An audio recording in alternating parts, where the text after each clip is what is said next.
Саймайти тарабынан ошо журналисттерди колдонуп. Тагыраак айтсаңыз, кайсы журналисттер? Радио Азаттыктын журналисттерин. Ошолор менен чок иштешип атат. Ооба. Булардын ортосунда bir акча алыш бериш журналисттердин ортосунда болдубу, болбодубу? Болгон. Биздин күбөлөрдүн көрсөтмөлөрү боюнча 100 миң доллар акча берилген экен. Ошо өндүрүлгөндөн кийин. Кимге?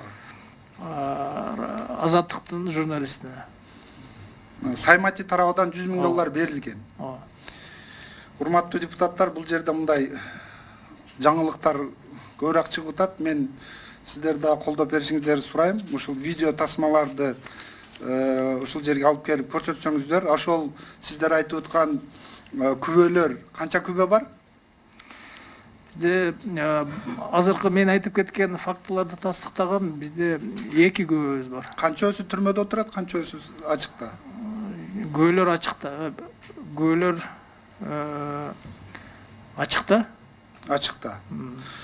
Мына ошолор күбөлөр кандай деңгээлде, кандай абалда суралды?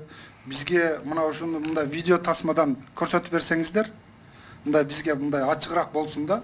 Эми бул жерде мындай чоң бир мындай ачылыш пайда болуп атат да, бул жерде мындай журналисттер тарабыга дагы ошонго мындай видео тасмаңыздарды эле алып келип коюп бериңиздер, мына ушул жерден эле көрөйлү.